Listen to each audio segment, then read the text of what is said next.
नमस्कार, जय भीम, नमो बुद्धाय। साथियों, भारत में भारतीय जनता पार्टी, उनके संगठन और उनके कार्यकर्ताओं या उनके समर्थकों द्वारा कोई न कोई मुद्दा, विवादित मुद्दा हरदम देश के लिए समस्या पैदा करता है। आज भारत में जो विवादित मुद्दा नूपुर शर्मा द्वारा पैगंबर मोहम्मद साहब के विषय में दिया गया है, वो अत्यंत गंभीर है। ऐसे वक्तव्यों से, ऐसे टिप्पणी से लोगों में विवाद होना स्वाभाविक है और ये टिप्पणी, ये विवादित बयान अनायास ही नहीं दिया गया है।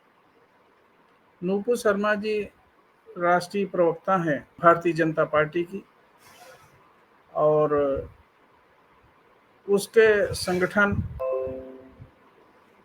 अखिल भारतीय विद्यार्थी परिषद की।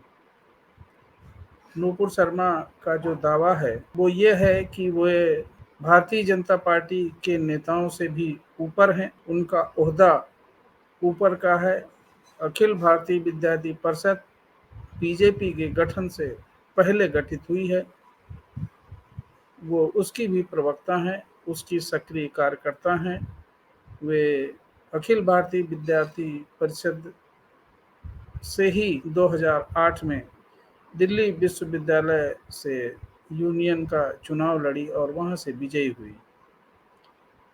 उनके पीछे दोनों संगठनों का हाथ है, सहयोग है।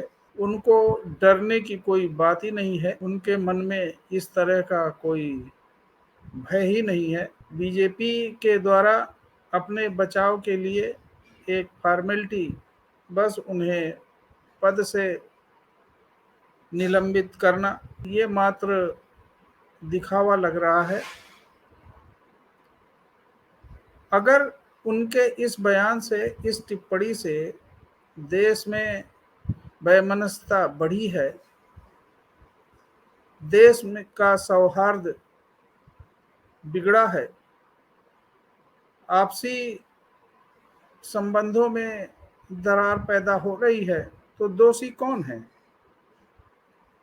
इसका मूल कारण अगर खोजा जाए तो नूपुर शर्मा का विवादित बयान है, तो दोषी तो नूपुर शर्मा है।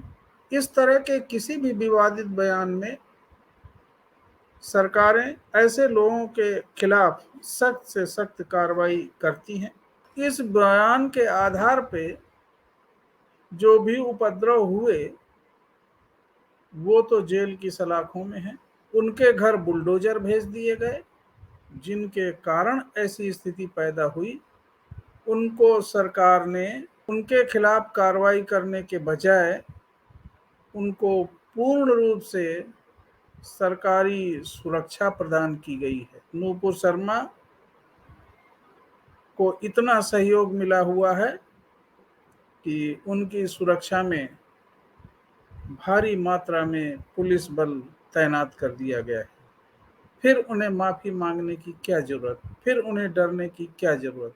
और इतना ही नहीं, अखिल भारतीय विद्यार्थी परिषद के किसी भी कार्यकर्ता को चाहे जितना बयान विरोध में या पक्ष में या विवादित या निर्विवाद जो भी कार्रवाई, जो भी बयान दिए गए हैं, उन पे सरकारों द्वारा किसी की हिम्मत नहीं हुई इनके कार्यकर्ताओं को गिरफ्तार करने की, जेल भेजने की या कोई आपराधिक दंड देने की।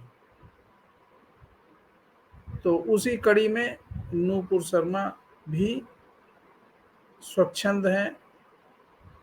उनको किसी तरह का भय, किसी तरह के माफ़ी की ज़रूरत नहीं है।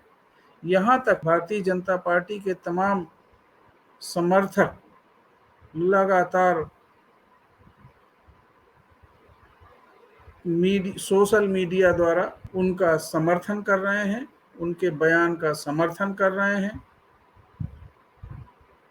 उनके धार्मिक पक्ष में धार्मिक गुरु लगातार बयान दे रहे हैं।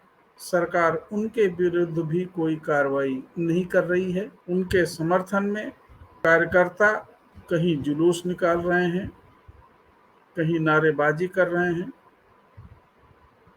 तो निश्चित है कि उनका हौसला बढ़ेगा।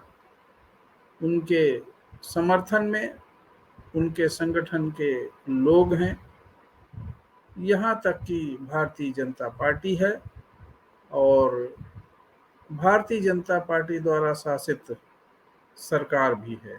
ये भारतीय दंड संहिता का मामला एफआईआर भले हुई हो उनके खिलाफ, लेकिन वो एफआईआर जांच का केवल विषय है।